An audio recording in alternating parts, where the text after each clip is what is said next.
So let's talk about prompt engineering. And we're going to talk about a very specific application of prompt engineering, and that is how do I create content? How do I write stories, write novels? Maybe I have a blog that I want to create. How do I do that with ChatGPT? So where is this coming from? I noticed in my personal life, I have a lot of coworkers who are mid 30s, early 40s, even in their 50s, and they're like, yo, I've never used ChatGPT. I don't even know what I would do with it. And they just won't even open the application, right? So that's on the one side. On the other side, I know people in my life who use ChatGPT, but they're like, I don't know how to use it effectively, or I don't know how to get the value out of it that other people get out of it. Like, can you just walk me through an example scenario of something that you would do with ChatGPT that adds value to your life? And so that's what this is. This is an example scenario of how I have used ChatGPT to add value to my life. So in this example, we're going to walk through creating a story of my life. Now, before you can create this story, you need to tell ChatGPT about yourself. So there was one night, probably 3 or 4 months ago, where I went through here and I just said like, "Hey ChatGPT, um, XYZ about myself." I'm not even going to type it here. I was like, "Hey ChatGPT, this is something about myself. I'm going to tell you a lot of things about myself. Just every time I tell you something, remember it and just ask me if there's something more I want to tell you." And so I went through telling it about my early childhood. I told it about my career development, my time in college, some of my interests, some of my skills. And ChatGPT naturally kind of picked up on some things. And then when I got done telling it what I thought I wanted to tell it, I asked ChatGPT, "Hey, is there something that you think you should know based upon the things I have told you?" And then it would start asking me questions and I would start answering it. And to do this kind of interaction with ChatGPT, you do have to pay for it. So I do have a subscription. I think it's like 15 or 20 bucks a month. But that means that ChatGPT can have a lot of memory and I can get a lot of usage out of it. And essentially, now when I have conversations with ChatGPT, it's more cognitive of what I like, what I'm looking for, maybe the types of responses that fit my personality. And all of that's important. And I might cover that in another video if people want it. But the main thing to highlight here is before you can do this exercise, you actually have to go through the exercise of telling ChatGPT about yourself. And likely it means you need to be a subscriber to ChatGPT because it might not have the memory in the free version to be able to support this. So, getting started, I'm just going to say something along the lines of like, "Hey, I want to write a story about my life." Okay, so here's the prompt that we're going to start everything off with. And it doesn't have to be this exactly, make your own variation of it, but it needs to have specificity, right? So when we're writing prompts to ChatGPT, you kind of need to guide it as if you're going to guide a therapist, a coworker, an employee, a child. You need to give it a lot of context, right, and direction. So I want to write a story.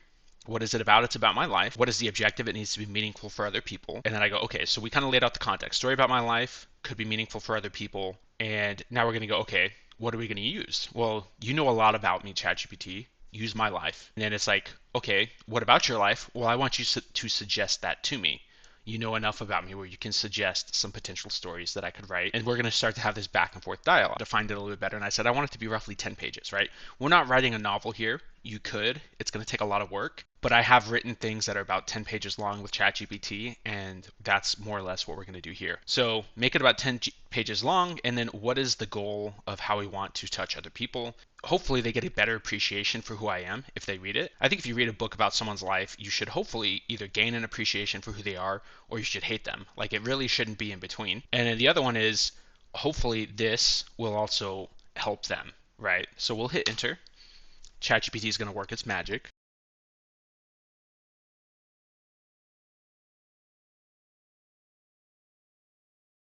Okay, and now we notice that the stop button is gone. So now we're just going to go straight into it. ChatGPT has already highlighted a bunch of different stories. So the first one, the weight of expectations, breaking free from others' plans. And as we go through different things here, I will personally identify these things and be like, wow, this is very relevant. It's very accurate. Because this is my own experience, I can associate with it. Does that mean other people can?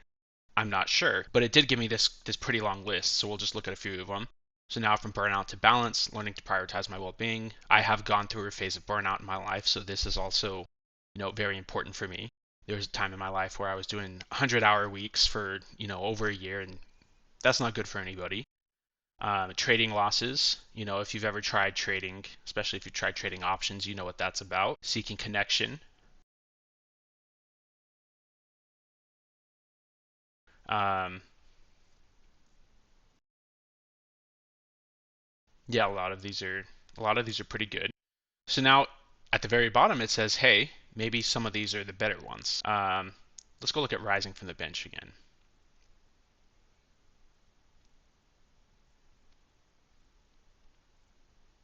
Don't think that's very touching. A path of my own.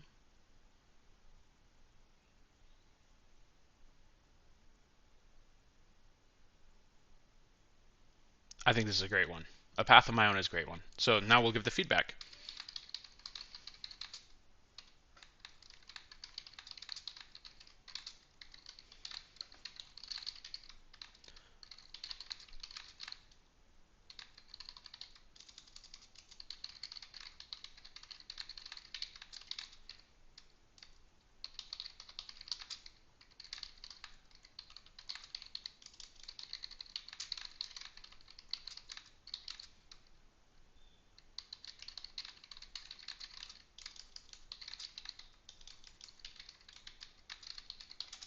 Okay, so I just gave it more feedback. And so now it's finished. So we're just going to look through this. So outline one, the cost of ambition. So I really like the outline again here. ChatGPT does a really good job of this. And if we look, we're using the model 4.0. I'm not even using like the O1, O mini, or any of the new, like O3 is out now supposedly. But if we look at it, I like the introduction, starting out with that moment of loneliness or burnout, despite having achieved what some people would call a success. I think that's amazing. So many people can probably identify with that, especially the people who I would maybe want to target as my audience, which are more ambitious or more driven people. And the reason why I would say that would probably be my audience is just given my personality, right? I am an ambitious person. It's hard for an ambitious person to relate to a non-ambitious person, right? If someone is very content in their life, they're okay going through the motions, they're okay spending their nights watching Netflix, playing video games, drinking, whatever it is, doing something that's kind of more lackadaisical, and they're not as intentful about building something or living life, or they're just not as passionate about life, it's going to be hard for me to make content that would connect with that person. So really, I'm looking for more of those people who they're passionate about life, they're passionate about their relationships, they're passionate about what they're doing, they have some kind of passion, some kind of drive, and those are really the people that I would probably be able to connect with in some way through my own stories. So looking at this, the drive to achieve, the breaking point, and then rebuilding with purpose. I mean, that makes sense, right? It's like I had all this motivation, I hit a wall. How did I get over it, right? Great story if you look at that at like a high level. Key takeaway: success without emotional well-being is hollow. I would agree. True achievement blends ambition with balance and human connection. That's great. I agree with that. So that first one is a banger. Like we could just go with that, but I want to read these others as well. So outline two, success isn't a straight line. Okay, what is the opener? We're going to open with a defining moment of uncertainty, maybe not as much. Early triumphs, unexpected setbacks, embracing the journey. This honestly sounds like it's just like me getting off on myself, to be honest with you. It's like an ego validation. It's kind of like, look at me, I was so good and I'm still so good. Probably wouldn't be this. Fulfillment beyond achievement. So the focus here says the shift from external validation to internal fulfillment. I think that alone kind of is hard for me to resonate with because I've never been a big person on external validation, right? So right from the get-go, I know if I wanted to use this outline, there's already things I would have to tell ChatGPT like, hey, let's change this. So let's just go ahead and do that now. So I'm going to tell it that I like outline one and that outline three is okay.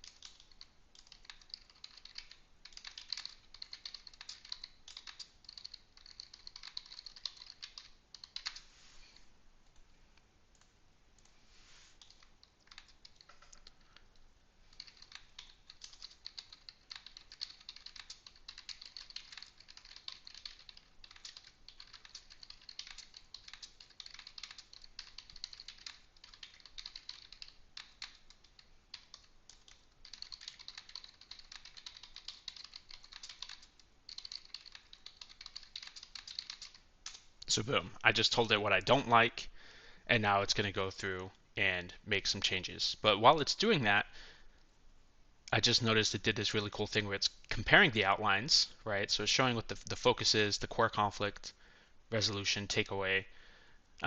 This is all pretty important too, because as you're thinking about a story, especially if you go, hey, I want to tell a story that's meaningful, generally you're going to have this high level bird's eye view before you start getting into the meat of the content. And that's more or less what these are, right? And it's basically what it put up here anyways. Now just put it all in the same table. And then it kind of guides you through choosing or determining how to choose one. Now the flaw here, like we talked about above, is it may not be correct, right? It may give you one outline that really aligns with who you are and what you've told it. It may give you outlines that don't align well with who you are. And that just means that you need to tell it more about yourself. You need to give it more feedback. You need to say, hey, I don't like this. So like we just did with outline 3, immediately I noticed, oh, external validation. Me personally, external validation isn't the biggest thing. Let's go look at how we can change that. So we have outline 1 again, and now we have outline 3. So it did skip 2. Notice I said don't give us 2. It didn't give us 2. Now it's adjusted the focus. So now it says the difference between chasing purpose versus chasing milestones. That's a good story. I wonder how it's going to end though. Is it going to end saying I need to chase milestones, or is it going to end saying I need to chase purpose? Okay, yeah, if we look at the desired outcome, it reflects that people should be chasing purpose and not chasing their milestones. So we see that. So introduction. So again, I just accomplished something and I don't feel like I won. I feel empty inside. So like isolation and achievements, that's a big thing. A lot of successful people might feel isolation in their achievements. Okay, I like this. So it goes through, basically the dopamine hits or the accomplishments from early childhood through, my early professional career, and basically saying that the race is never complete, like there's always more to do, and it's like ultimately you're never going to get the fulfillment from that, or the long-term fulfillment, right? You're going to get that quick hit, like you just ate an M&M or something, but as soon as it's gone, right? So the disconnect, this is pretty good.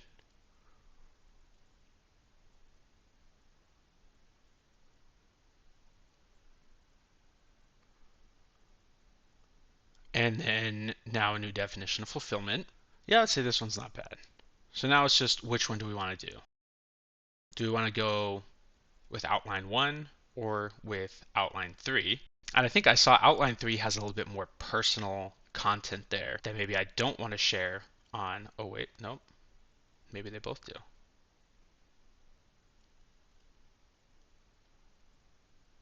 Okay. I guess we'll just say let's go for outline 3. So now we're going to guide it through this. Okay. So now we just said, hey, maybe I don't want to do 10 pages. We're going to do 15 paragraphs. It's going to tell me what each paragraph should be, and then I'm saying give me 2 outlines for those 15 paragraphs for what we just said is outline 3. So now it's going to go through and tell us what the paragraphs are, and this is kind of what you should do when you're writing a book, right? You have that top-down approach, book, story, PowerPoint, whatever it is. When you're storytelling, you should always have a top-down approach of, what is the end goal? What is it that I want to convey to my audience? Where do I want to take them? What do I want to make them feel? You do that before you even dive into the content. And then when you get into the content, you go, okay, what are the big categories, right? What are the chapters? Or in this case, maybe it's what are the story, and now I'm going to say what are the paragraphs. The paragraphs are going to be kind of more the connecting pieces, right, based upon that outline we had. So now we're gonna read through this real quick. So we have the reflective journey is the title it's giving this, and now it's saying, okay, introduction, early sparks of purpose, the rise of ambition, reflection, the highs of day trading, crash and fallout. Okay, this is pretty good. Ooh, I like how it highlights the difference in structure. This is reflection and narrative with introspection. Introspection basically just means that you're going to look inside yourself, where I will look inside myself and convey that potentially through the text. So this is going to be like a personal essay. So like almost as if you're reading Meditations by Marcus Aurelius or something like that. That's what it sounds like it could be. And this is more so something that's definitely targeted at someone else. So I guess the question here, I can look at these paragraph headings. They're kind of similar. I think the real question that I have to answer is, do I want it to be a story to myself that I share with other people, or do I want it to be a story to other people about myself? And it's like, it's interesting the way you word that, but I mean, it's important. So I think we want to go with outline one. Okay, so now we just started. And I'm reading these right now, kind of just to go, okay, what do I like about these paragraphs? So it just finished, but I'm still going to go through and I'm going to read these. And ultimately, what my goal is while I'm reading these is to go, what do I want to change, right? So this is not perfect. It's never going to be perfect on the first attempt. So ultimately, what I should be doing right now is going, am I using the same tone? Maybe tone's something I want to address later, but I probably want to address it in the beginning as well. Do these paragraphs transition well together, or do they seem like they're independent? So looking for things like that, looking to see like, okay, we have this early sparks of purpose where it talks about how math wasn't just numbers on a page, how I found patterns in squared and cube numbers and even like numbers to the fourth power or whatever, right? It doesn't really explain the significance of that though, right? So maybe I'm like, oh, I want to add the significance. What does this mean that I found this pattern, right? Because okay, a kid found a pattern, great. Any kid can find a pattern. Maybe I don't like the way it talks about mountain peaks here because that's just not something that I associate with my goals.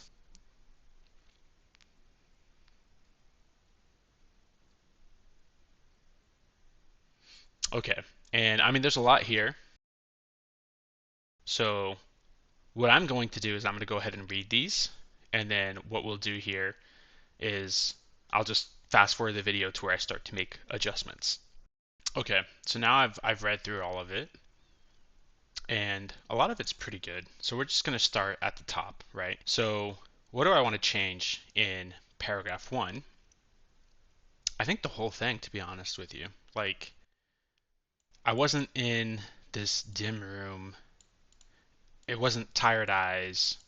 It wasn't a milestone achieved like that.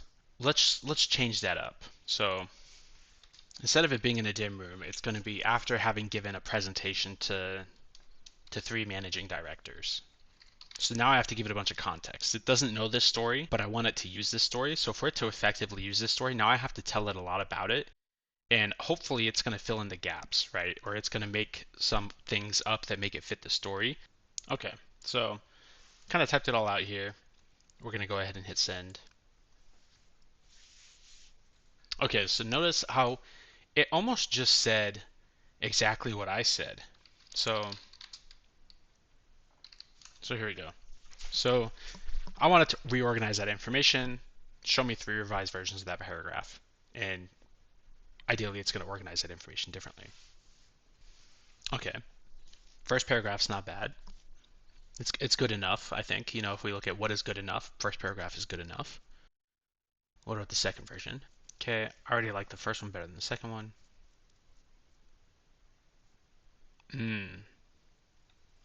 I really like the way this one ends, but I like that. So now what I'm going to tell ChatGPT, and this is where it gets fun. Boom. Yep, this is good. So now we're going to say, let's go to paragraph 2.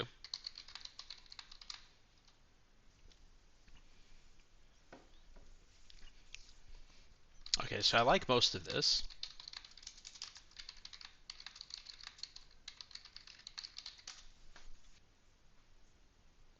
Okay, I like it.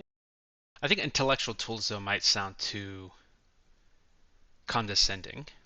So let's ask it to rephrase that.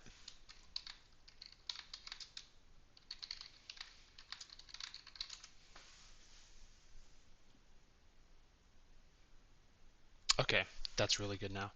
And it does align very well with my early education. I didn't have grades when I was in elementary school because I didn't go to a traditional elementary school. I was homeschooled. And many days being homeschooled for me meant I woke up like at 9 in the morning. Shout out to maybe why I'm a night owl. I woke up at maybe 9 in the morning. I would get up, I'd stumble into the kitchen, eat some breakfast. If I felt like it, I'd start school immediately. Sometimes I would have to take like an hour to like get into the mood. And then school for me was generally I'm going to sit down and do math for like 1 to 2 hours. And it was generally because I enjoyed it. And it was because I was challenging myself. I would see how fast could I solve these problems. I loved mental math. So it's like how big of a number could I compute within my head And that's the one thing I really don't like about public school is it dumbed down my sharpness in some ways because I learned to do math slower in public school because they don't like you doing it fast. Anyways, so I didn't really get graded. It was more so just like, oh, I got 19 of the 20 right. And honestly, like whenever I did math, I almost got everything right. So it's like I almost didn't get anything wrong. I just kept on doing it and doing it and doing it. I would do it every day. I'd read books. And that was my day. It was like read books, do math, go play outside. And then at nighttime, I shared a bedroom with my brothers, and we would sometimes talk about the weirdest shit. Like, if I created my own nation, what would that look like? Would we have universal basic income? What about, marriage? Can the king have multiple wives? Would it be a king or would you be a president? All of these different things. How would you organize your city? Like, would you architect it such that like there's water and country is just a city, or all of this fun stuff? We would talk about that as kids. And so for me, my early childhood was very much aligned with this. It was very much curiosity. There wasn't this notion of grades or anything like that. But there also wasn't, this problem that we have in public school, where like people have to push kids to learn. I naturally wanted to learn. That was just naturally a thing that I did. I was naturally curious. Even as an adult, I am a naturally curious person. That's how I have a bachelor's degree and I work in data science. It's not a common thing, but if you have the right curiosity and ambition and motivation, like it's something you can do. Anyways, I'm going to get off my horn. Um, Great paragraph. Let's go to paragraph 3. Yeah, I think this is probably fine.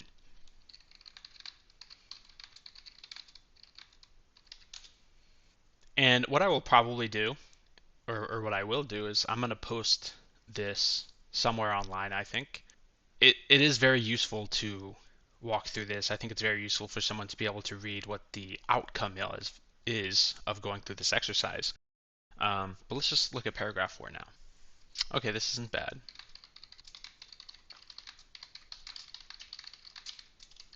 Okay, boom.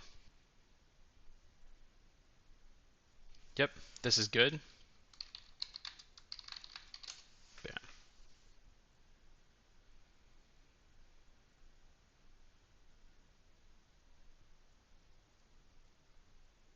Yeah, I think this one's fine. I mean, this is a hard one because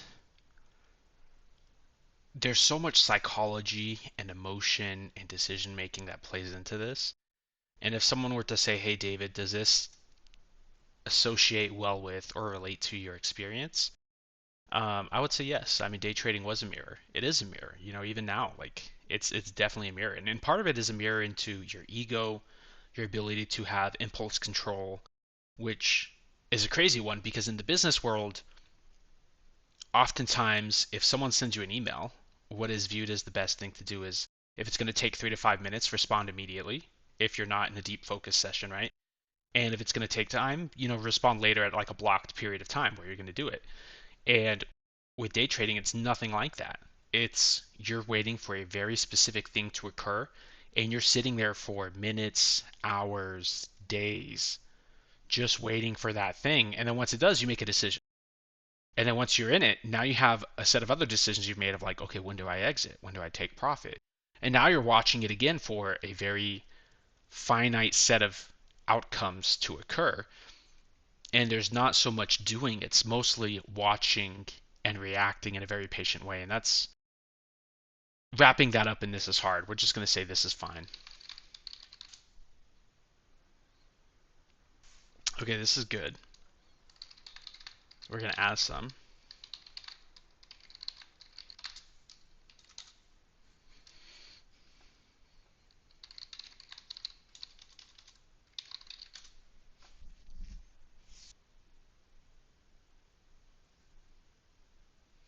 Okay.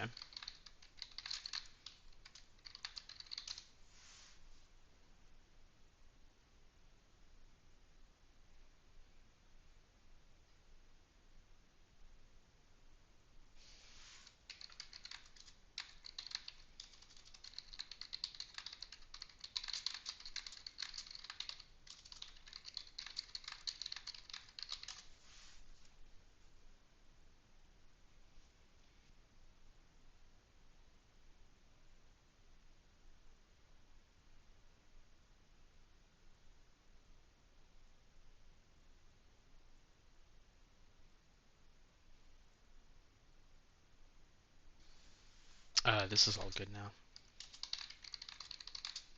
So it did a really good job. I mean, technically, it looks like that's more than a paragraph, right? But that's a really good job. So we're gonna go to 7.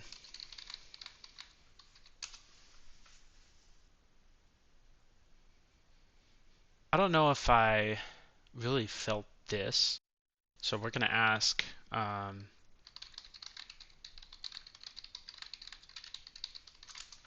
So let's give some context on what it's trying to say. Okay. So it says maybe after internships. Um,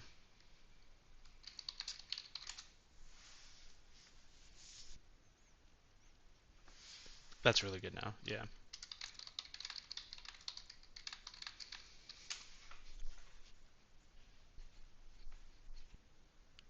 So now it gave us this paragraph, and so far it looks pretty good. Yeah, I like how this ends.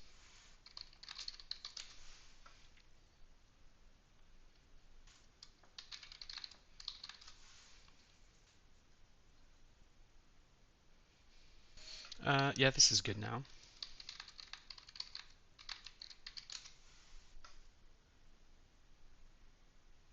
Okay, now here we need to make changes. So this gets into more of my personal life, but I've used ChatGPT to make some stories, and so like I have a pen name for this person I know named Crystal, and the pen name was this Alina Salon, and that was like a name that I used ChatGPT to develop as well. So we're just going to go ahead and change that. Boom.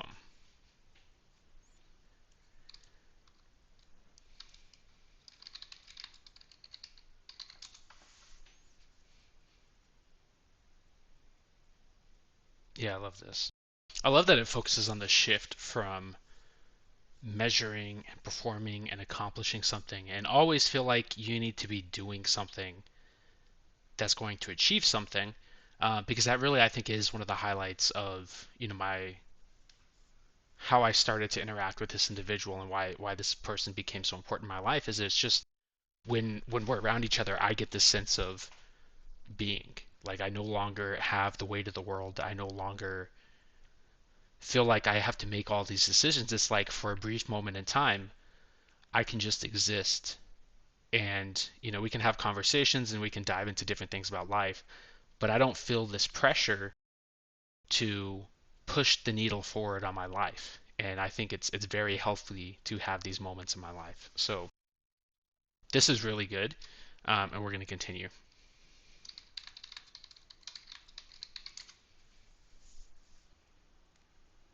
Okay, now this is kind of out of place. So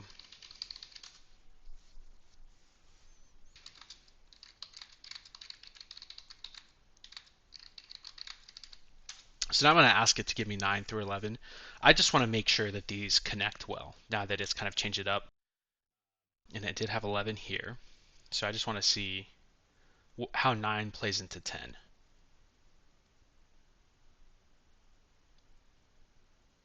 Okay, and that reads well. Okay.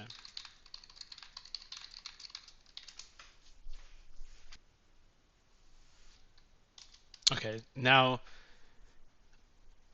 I'm not a fan of how it words some of this, so I'm going to ask it to change it.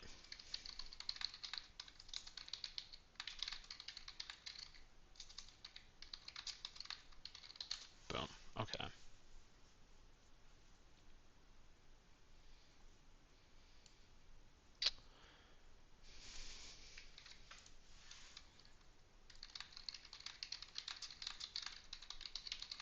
So we're going to change more. So this kind of, I mean, it sounds like regaining stability in my professional life. Technically, I never didn't have stability, right?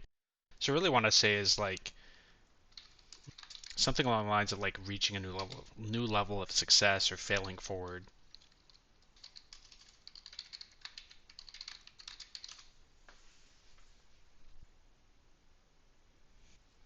Okay, this is good. Now we're going to have it add just a tiny bit more.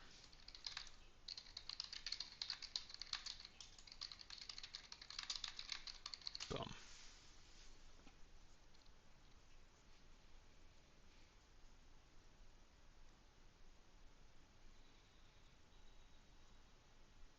Mm,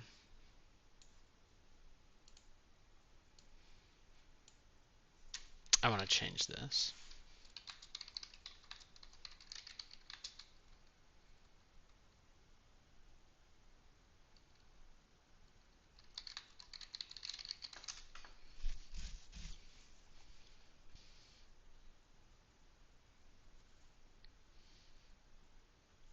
Mm, still don't like this.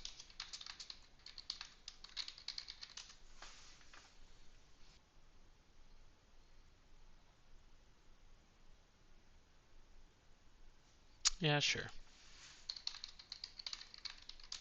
I mean, it's not terrible, right? And that's where, at some point, I think once you get your rough draft from ChatGPT, you'll have to go into a Word doc and you're probably going to have to change things and then give it the whole thing back to it and say, okay, now make it more cohesive. Yeah, this is all good.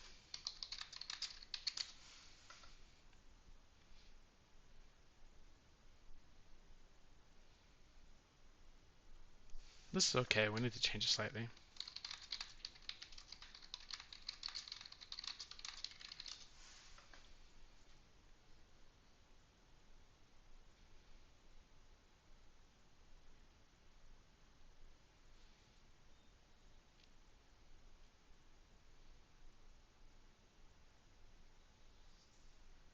Yep.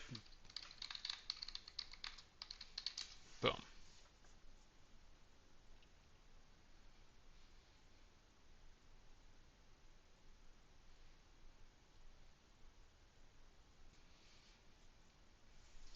This is almost good.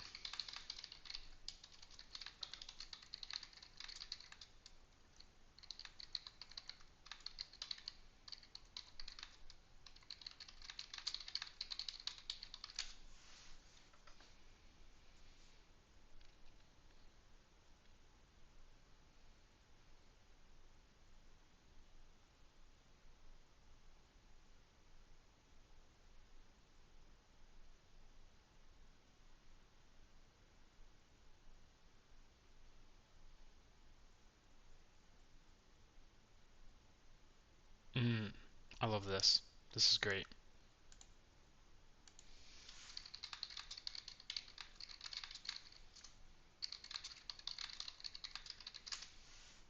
Okay. So now it's going to generate the whole story. And, I wasn't talking during this whole thing. It's kind of hard to talk while you read if you're not just going to read the words. And I don't want to read the words too. You're not a kid. So this is a great example of how you can use ChatGPT to create a story. Now, I created a story based upon my life. ChatGPT already had a bunch of facts that I had fed it about who I am, what I've done, what I value, what I believe, maybe some important interactions that I've had recently in my life and how those have influenced me. Sometimes I use ChatGPT as kind of like a therapist, not to lie to you. Or, it can proofread my emails. So sometimes when I'm at work, I might get irritated because someone does something that, it just looks dumb, for lack of better words.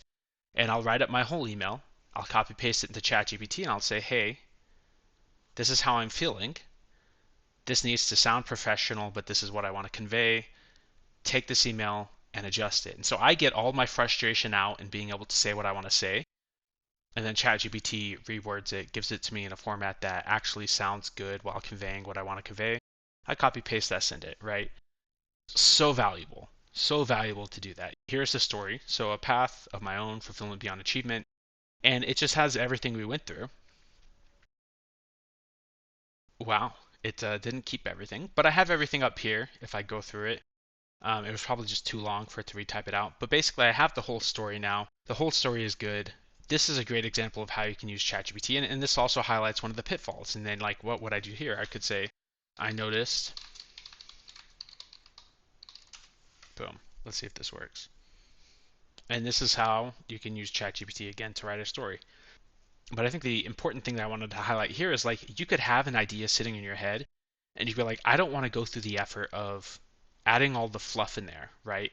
I know what the key events were. I know what my feelings were. I know how they should connect to each other. I know the kind of the tone or the message I want to give. But maybe I don't want to write 10 pages.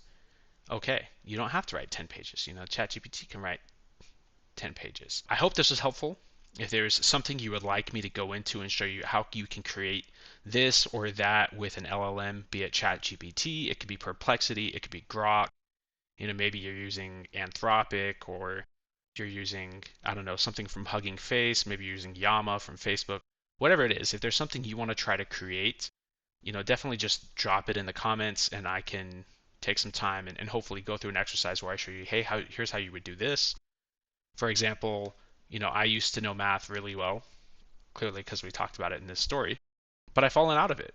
And I would like to get back into a place where I can use highly advanced math like Brownian motion, which gets into like partial derivatives, differential equations, stochastic models, and I would like to use that in some of my algorithmic trading. And so, it's really easy to code it. It's not the same to necessarily understand what's going on behind the hood, and that's one of my future plans in my personal learning with ChatGPT is leverage it to understand certain concepts of very high level math that maybe will be important in the things that I want to pursue in life. But hope this was helpful.